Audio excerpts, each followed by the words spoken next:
আপনাদের কাছে আমার অনুরোধ, ভিডিওটি একটু সময় নিয়ে সম্পূর্ণ দেখুন। যারা ভগবত গীতার বিষয়বস্তু সহজ বাংলায় জানতে চান, এই ভিডিওটি হলো তাদের জন্য। শ্রীমদ্ ভগবত গীতা এই গ্রন্থটি শুধুমাত্র একটি ধর্মের জন্যই নয়, এটি পৃথিবীর সমস্ত ধর্মের মানুষের পড়া এবং বোঝা উচিত। ভগবত গীতা এমন একটি গ্রন্থ যা মানুষকে বাঁচার সঠিক পথ নির্দেশ করে। গীতা জীবনে ধর্ম, কর্ম এবং প্রেমের পাঠ শেখায়। শ্রীমদ্ ভগবত গীতার জ্ঞান মানুষের জীবন এবং মৃত্যুর পরের জীবনের জন্য অত্যন্ত উপযোগী। গীতা শুধুমাত্র একটি গ্রন্থ নয়, এটি হলো একটি জীবন দর্শন, এবং তা অনুসরণ করা প্রত্যেকটি ব্যক্তির পক্ষে সর্বশ্রেষ্ঠ পন্থা।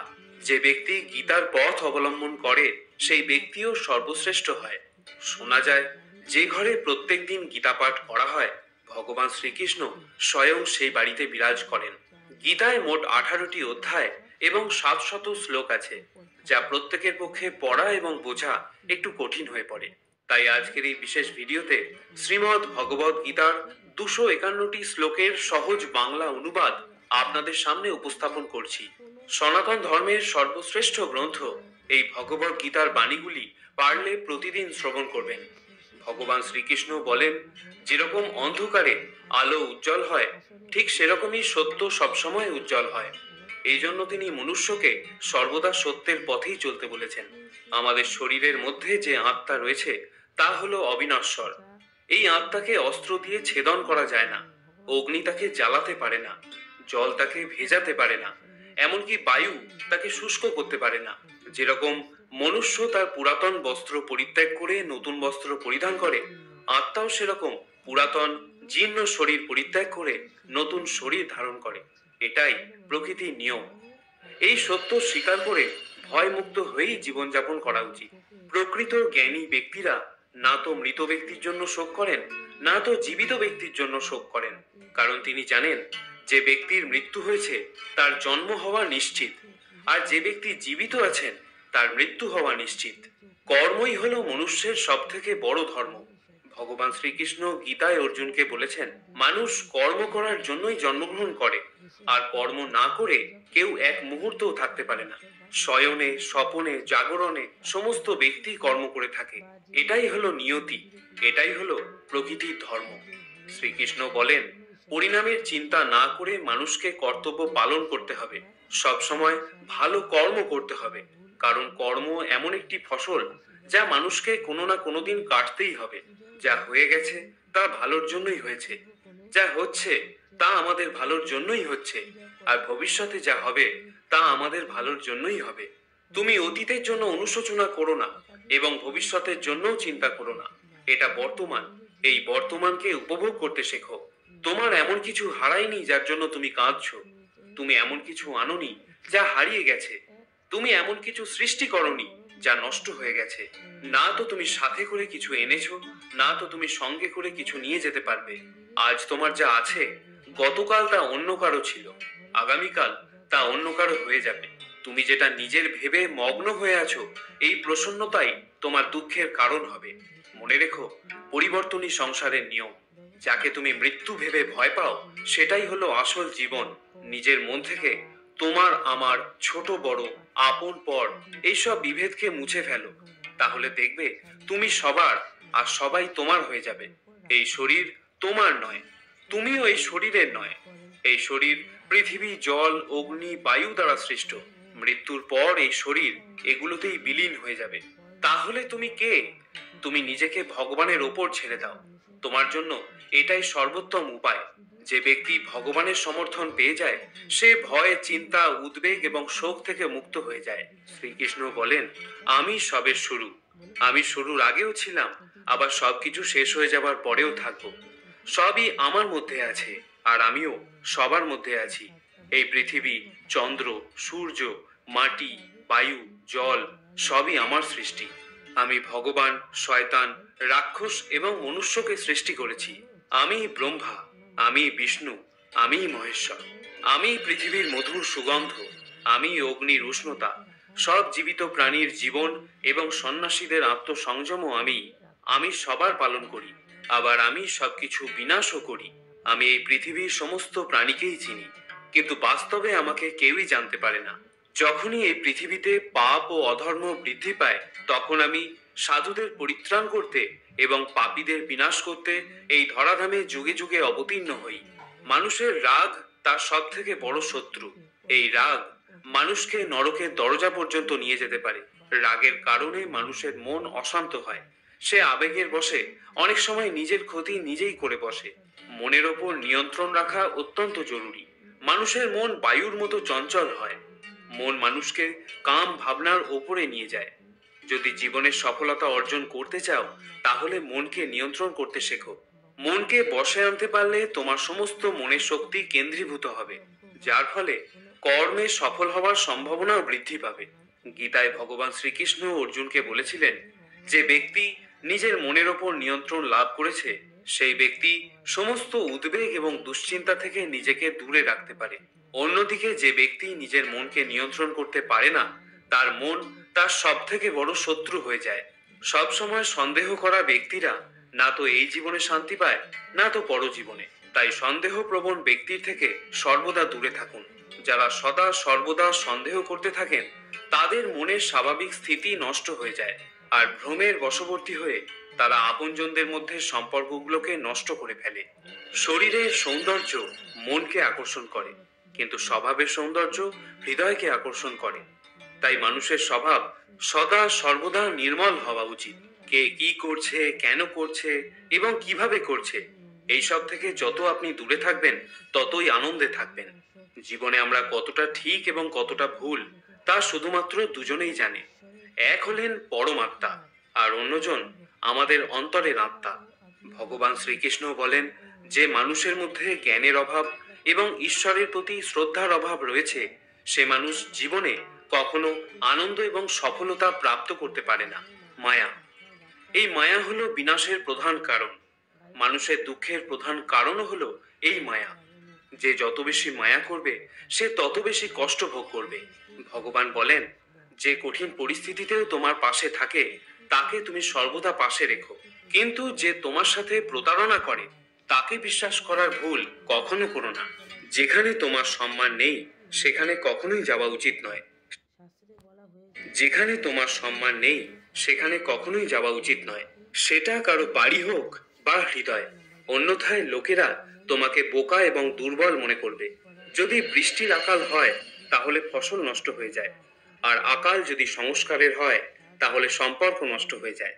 যারা বলেন যে তাদের কাছে সময় নেই, আসলে তাদের প্রিয় মানুষের তালিকায় আপনার নামই নেই। সব সময় ভালো কথা বলো, মধুর কথা বলো, কারণ কোনো সময় সেই কথা যদি আপনাকে ফেরত নিতে হয়, তাহলে তা যেন তিক্ত না মনে হয়। নিজের আত্মসম্মান এবং স্বাভিমানকে উজ্জীবিত রাখুন, না হলে লোক আপনাকে সেখানে অধিকার দেখাবে যেখানে শুধুমাত্র আপনার অধিকার আছে। মনে রাখবেন, যতক্ষণ না পর্যন্ত আপনি নিজের কাছে নিজেই পরাজিত হচ্ছেন, ততক্ষণ এই পৃথিবীর কেউ আপনাকে হারাতে পারবে না। দুর্বল আপনি নন, আপনার সময়। আর সময় সবারই বদলায়। আপনি শুধু নিজের কর্ম করে যান, আর বাকি সবকিছু পরমাত্মার উপরে ছেড়ে দিন। যে কখনো জীবনে সংকট অনুভব করেনি, সে কখনো নিজের শক্তিকে অনুভব করেনি। আমাদের জীবনে যে দুঃখ কষ্ট আসে, বাধা বিপত্তি আসে, সেগুলি আমাদেরকে দুর্বল করতে আসে না, বরং আমাদের ভিতর লুকিয়ে থাকা অমৃত শক্তিকে বাইরে বের করে এনে আমাদেরকে মজবুত করতে আসে।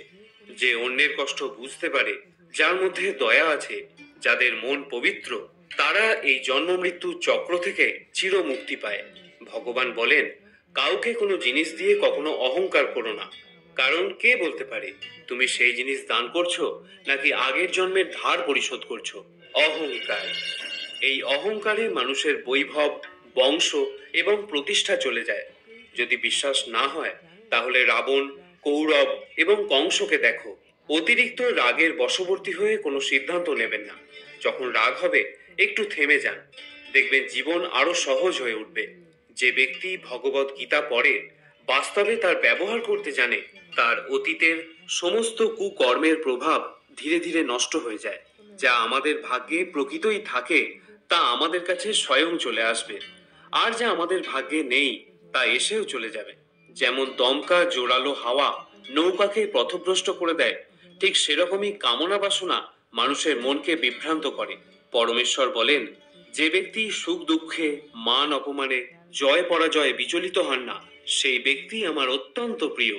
যখন কোনো সৎ এবং বুদ্ধিমান মানুষ সম্পর্ক বজায় রাখা বন্ধ করে দেয়, তখন বুঝে নেবেন তার আত্মসম্মানে নিশ্চয়ই কোথাও আঘাত লেগেছে।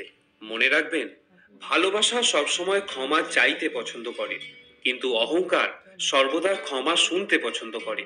এক নামের হাজারো মানুষ থাকতে পারে, তাই নাম নয়, কর্মই তোমার আসল পরিচয়। যতটা সম্ভব নিশ্চুপ থাকাই শ্রেয়, কারণ সব থেকে বেশি অপরাধ মানুষের জিহবাই মানুষকে দিয়ে করায়। কাউকে প্রতারণা করা বা ছলনা করা হলো ঋণের মতো, যা আপনি একদিন অন্য কারোর থেকে অবশ্যই ফেরত পাবেন। আমরা চক্ষু দিয়ে সবাই দেখতে পাই, কিন্তু একটি ভালো দৃষ্টি হলো সেটাই যে নিজের মধ্যে দোষ এবং অন্যের গুণ দেখতে পায়। সেই ব্যক্তিকে কখনো বিশ্বাস করো না যে সময়ের সাথে নিজের স্বভাবকে পরিবর্তন করে ফেলে। জীবনে কখনো অন্যের সাথে নিজেকে তুলনা করবেন না। আপনি যেমনই হন সেটাই আপনার পক্ষে সর্বশ্রেষ্ঠ। আমরা আমাদের জীবন পরিবর্তন করার সময় পাই, কিন্তু সময় পরিবর্তন করার জন্য নতুন জীবন পাওয়া যায় না। যা হওয়ার থাকে তা হয়েই থাকে, আর যা হওয়ার নয় তা কখনোই হয় না। এমন নিশ্চয়তা যার বুদ্ধিতে থাকে, দুশ্চিন্তা তাকে কখনো কষ্ট দিতে পারে না। ভালো মন নিয়ে কোনো কাজ করলে তা কখনো ব্যর্থ হয় না। একদিন না একদিন তার ফল আপনি অবশ্যই পাবেন। জীবনে আমরা অনেক ভুলই করে থাকি, কিন্তু জীবনের সব থেকে বড় ভুল হলো সেটাই যেটা থেকে আমরা কিছু শিখতে পারি না। তুমি আজ যে কর্ম করছো তার ফল তুমি কাল অবশ্যই পাবে, আর আজ যা তোমার কাছে আছে তা তোমারই করা, তোমারই অতীতের কর্মের ফল। শ্রীকৃষ্ণ বলেন, যে মানুষ শ্রদ্ধা সহকারে আমাকে ভক্তি করে, আমি তাকে সেই সব জিনিস দিয়ে থাকি যা তার কাছে নেই, আর যা তার কাছে থাকে আমি তাকে রক্ষাও করি। কারো ভালো করতে যদি তুমি অক্ষম হও, তাহলে তার খারাপ চিন্তাও করো না, কারণ পৃথিবী দুর্বল হতে পারে, কিন্তু পৃথিবী যিনি বানিয়েছেন তিনি দুর্বল নন। সত্য এবং মিথ্যার মধ্যে প্রধান পার্থক্য হলো এই যে সত্য কখনো দাবি করে না যে সেই সত্য, কিন্তু মিথ্যা সর্বদাই দাবি করে যে সেই সত্য। শ্রীকৃষ্ণ বলেন যে কুকর্ম করা মানুষ রাক্ষস প্রবৃত্তির সঙ্গে জুড়ে আছে, আর মায়া যাদের বুদ্ধি হরণ করেছে তারা আমাকে পাওয়ার চেষ্টা কখনোই করে না। সৎসঙ্গ ব্যক্তিদের সর্বদা ভালো ব্যবহার করা উচিত, কারণ তাদের পদচিহ্নের ওপরই সামান্য ব্যক্তিরা নিজেদের পথ তৈরি করে। সঠিক কর্ম সেটা নয় যার পরিণাম সর্বদা সঠিক হয়, বরং সঠিক কর্ম হলো সেটা যার উদ্দেশ্য কখনো খারাপ হয় না। মানুষ সর্বদা তার ভাগ্যকে দোষারোপ করে, এটা জেনেও যে ভাগ্যের ওপরে হলো কর্ম, যা তার নিজের হাতেই আছে। জন্মের সাথে সাথে মৃত্যু নির্ধারিত হয়ে যায়, তাই যা অবশ্যম্ভাবী তাকে ভেবে শোক করে কি লাভ। মানুষ তার হৃদয় থেকে যা দান করতে পারে হাত দিয়ে তা করতে পারে না, আর নিশ্চুপ থেকে সে যা বলতে পারে তা শব্দ দিয়ে প্রকাশ করতে পারে না। যে জিনিস আমাদের হাতের বাইরে তার জন্য সময় নষ্ট করা মূর্খতার লক্ষণ। ইতিহাস বলে গতকাল সুখের ছিল, বিজ্ঞান বলে আগামীকাল সুখের হবে, কিন্তু ধর্ম বলে যদি মানুষের মন পরিষ্কার ও নির্মল হয় তাহলে প্রতিটা দিনই সুখের হবে। খুব সুখে এবং খুব দুঃখে কখনো কোনো সিদ্ধান্ত নেওয়া উচিত নয়, কারণ এই দুই পরিস্থিতি আপনাকে কখনো সঠিক সিদ্ধান্ত নিতে দেয় না। ভগবানের কাছে করা প্রার্থনা দ্বারা মানুষের পরিস্থিতির পরিবর্তন হোক বা না হোক, কিন্তু ওই প্রার্থনা মানুষের চরিত্রের পরিবর্তন অবশ্যই আনবে। আমাদের অতিরিক্ত চিন্তা এবং মনের ভয় এমন একটি রোগ যার ফলে আমাদের আত্মশক্তি ভেঙে যায়। ভগবান শ্রীকৃষ্ণ গীতায় বলেছেন, হে অর্জুন, যারা আমার পরম ভক্ত, যারা সর্বদা আমাকে স্মরণ করে এবং একক চিত্তে আমার উপাসনা করে, আমি স্বয়ং তাদের প্রত্যেকের কল্যাণের দায়িত্ব গ্রহণ করে থাকি। ভালো কাজ করার পরও মানুষ শুধু তোমার খারাপ কাজগুলোই দেখবে, তাই লোকে কি বলবে তাতে কান দিও না, নিজের কাজ নিজে করে যাও। শ্রীকৃষ্ণ বলেন, আমি কারোর ভাগ্য তৈরি করি না, সবাই তার নিজের ভাগ্য নিজেই তৈরি করে। হয় তুমি সময়ের সাথে বদলে যাও অথবা সময়কে বদলাতে শেখো, কিন্তু ভাগ্যকে কখনো দোষারোপ করো না। যে কোনো পরিস্থিতিতে চলতে শেখো। অন্যের জীবনকে পরিপূর্ণতার সাথে অনুসরণ করার থেকে নিজেকে জেনে অসম্পূর্ণভাবে বেঁচে থাকাও শ্রেয়। সংসারের কোনো মানুষই সর্বগুণসম্পন্ন নিখুঁত নয়, তাই কিছু ভুল ত্রুটিকে নজর এড়িয়ে গিয়ে সম্পর্কগুলোকে টিকিয়ে রাখুন। মানুষের মানবতা ঠিক সেই সময় নষ্ট হয়ে যায় যখন সে অন্যের দুঃখে আনন্দ পেতে শুরু করে। সময় আমাদের শেখায় জীবন না তো কারোর জন্য অপেক্ষা করে, না তো কারোর জন্য থেমে থাকে।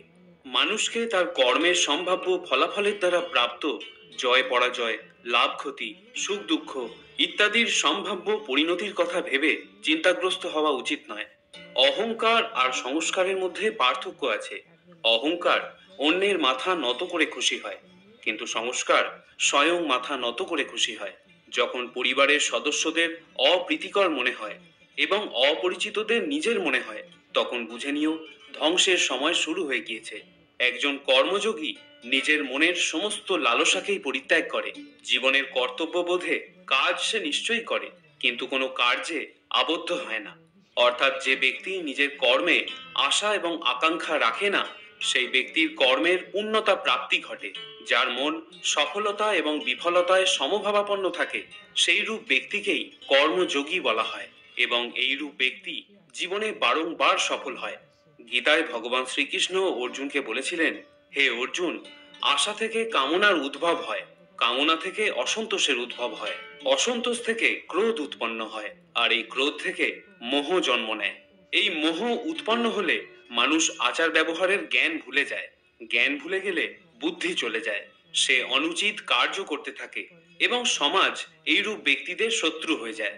তাই হে অর্জুন, তুমি সমস্ত কর্ম আমাকে সমর্পণ করে সমবুদ্ধিরূপ যোগ অবলম্বন করো। মতপরায়ণ হয়ে নিরন্তর আমাকে পাওয়ার চেষ্টা করো। তাহলেই তুমি আমার কৃপায় সনাতন অবিনাশী পরম পদ প্রাপ্ত হবে। শ্রীমদ্ ভগবদ গীতার নির্দেশকে যথাযথভাবে অনুসরণ করতে পারলে অতি সহজেই সমস্ত ভয় এবং উদ্বেগ থেকে মুক্ত হওয়া যায়।